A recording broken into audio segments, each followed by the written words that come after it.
Can't stop, addicted to the shindig. Chop, chop, it says I'm gonna win big. Choose not to life of imitation. Restrict us into the reservation. Default the pistol that you pay for. This part the feeling that you stay for. In time I want to be your best friend. Eastside love is living on the west end. Knocked out before you better come to. Don't die, you know the truth is some do. Go write your message on the pavement. Burn so bright, I wonder what the wave meant.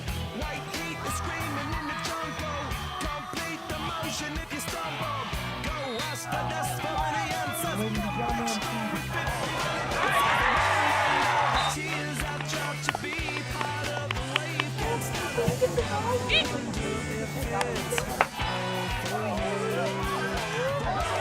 Love the trains, I hope to be part of the wave. Can't stop it. Come and tell me when it's time to. Thank you for joining us today for this week's edition of the Gustavus Sports Rewind. I'm your host, James Piper. I recently got to sit down with the men's head basketball coach and talk about the upcoming season. I'm here with head men's basketball coach Mark Hansen, and we're going to be discussing the upcoming men's season. What are your expectations on the year, improving on last year and everything? Well, we certainly want to improve on last year, finishing sixth. I think we have more talent. I think we've gotten a little bit bigger in that Paul Blacklock, who played on the JV last year, had 6'7", 215, 220. Ryan McPartland, who now is in his third year of varsity playing time. So we've always been a team that I believe uses their posts well. It's been good for our perimeter players because they know that they can go inside and get passes back out. And I think everybody that's successful generally has some inside presence. So hopefully those three, and unfortunately Bobby Johnson was injured before the year, and we would have expected him to come back and have a good year. But those three, I think, are a pretty good core of inside players. Okay. You've had a couple scrimmages this year, including an inter-squad scrimmage. What did you see out of that was good, and what do you want to improve on? Well, the value of any scrimmage or exhibition, anything that happens before the season, is varied. Some of it's evaluation of players, seeing if they're carrying through what you've practiced onto a more game-like situation. Some of it isn't to see so much of what you expect your rotation to be, but to see how deep you can go. I think we picked some things up there. Maybe this is good, but that rotation could be deeper than I would generally look for. And so some of it maybe still has to play out in some of the early season games. But for the most part, you try to get as much of a game feeling and to see if what you've been practicing is actually being used. The best part that comes out of it is actually the tape and being able to watch it with your players afterwards so they can see what it is they're doing. Then the strides to get better really happen. Visually recognize where you can improve. Right. You mentioned some of the early season games. Who are you looking forward to playing first? Well, right now, after 4 weeks of practice with a week to go, I think anybody with Just a different anybody. color jersey is fine for our players. We begin with Buena Vista, who has been a perennial power in this region, and follow that up with a game right after Christmas against Wisconsin lacrosse. I think most Division III basketball fans know that the Wisconsin League's been considered a very good league throughout. So we're playing good teams from good conferences, and those are the only two games we have before we start our conference season. Good luck to you on the upcoming season. Thank you very much. I think we'll now take a look at highlights from last Saturday when St. Olaf came to town for a dual swim meet and men's hockey. The men's swim team lost to conference rival St. Olaf with a final score of 141 to 157. Gustavus won 5 events to St. Olaf's 11. For the Gusties, Whitaker Davis and Paul Kurahara each finished with 2 victories and 1 second-place finish. St. Olaf's Chris Bateman broke the pool record in both the 100 breaststroke and the 1000 freestyle.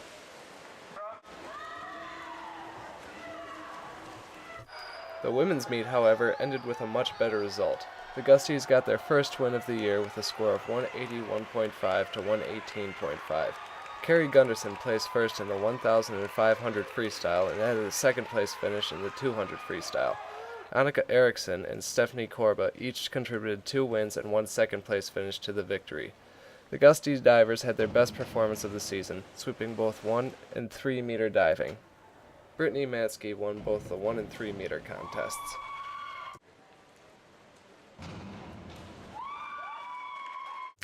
If the home opener is any indication, we can look forward to an exciting hockey season. Each team scored an early goal, and St. Olaf broke the 1-1 tie midway through the first period.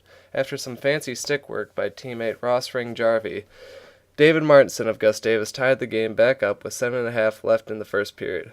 There were no fights in the game, but it's not for lack of trying. This heated conference game was getting out of hand quickly, but the refs were able to keep it somewhat civil.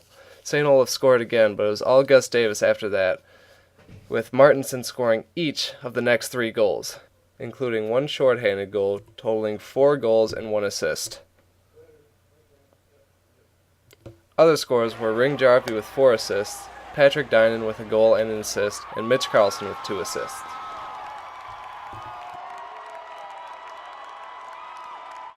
In addition to the men's basketball preview from earlier, I also got to sit down with women's head coach Mickey Haler to talk about their upcoming season. I'm here with Mickey Haller, head women's basketball coach here at Gustavus, and we're going to be talking about the upcoming season. Your first scrimmage is this coming Saturday. How have you been working towards that? Yeah, we've been trying. It's a long time. We start practicing October 15th, and so we're kind of trying to push the fact that we are going to scrimmage on Saturday, and so we've been working very hard trying to get as many plays in, so we can kind of take a look at that and see where we're going to be.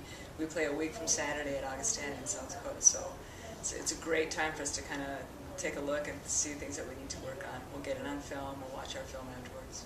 So you've been in practice for nearly a month then? Yes. How do you keep the fire alive for such a long stretch of practice? You know, the first couple weeks are great. We have tryouts, so they're all wired and ready to go for that, of course. This last week, to be honest, we felt like our practices were just lacked a little energy. So last night after practice, we went outside to the football stadium in the dark and did a little team bonding exercise, which is it's a blind retriever thing that I learned through Gustavus basketball camp. Okay. And we just did that for about 20 minutes just to kind of get a little spark going again. So we try to do things like that also. Maybe tomorrow night, I believe we'll have the girls would maybe try to have dinner together before the game and just to continue to get that. We're excited to get going, but we want to play somebody else right now. You have a lot of new recruits this year. What are you looking for them to bring to the table? And we have 11 freshmen, plus we have a sophomore who chose to go out this year, and they're just a very talented group. We have 2 of them that will be dressed on varsity. One will play some JV, but the other will help us immediately, and that's Abby Rothenbuehler. And Steph Comer is also going to dress in varsity. So it's fun to have these players in here. What I like about having that kind of youth is they're all good athletes. It's my assistants and I love to teach, and that's a big part of what we do during our practices. So it's just fun to have new players out there that can learn from our experienced players and that we can kind of take and mold and try to fit into our game. When is your first regular season game, and how are you preparing for that then? Our first regular season game is November 21st. We are playing in Sioux Falls, South Dakota against Augustana College, which is a Division II program. We are, to be honest, what we're preparing for there is for it to be rather a battle, a very physical battle. We feel like we can compete at that level, although Augustana they finished very strong last year. We host Wartburg on the 23rd, like 2 days later. So they're in region. They're Iowa school that is actually in our region for Division III. So that could be a big game for us this year. Well, thank you for stopping by, and best of luck to you on the upcoming season. Thank you very much. Before we go, you should know that men's football ended its season last Saturday with a 20-19 victory over Concordia. This victory, like all of their other wins, came in dramatic fashion when Greg Lane returned a kickoff 86 yards for a touchdown with 39 seconds left in the game. Thank goodness the football season is over. I don't know about you, but I can't take any more stressful finishes. If you've missed any of our prior episodes, you can find them online by going to YouTube and typing in Gustavus Sports Rewind into the search bar. That's it for this week, and until next time, go Gusties.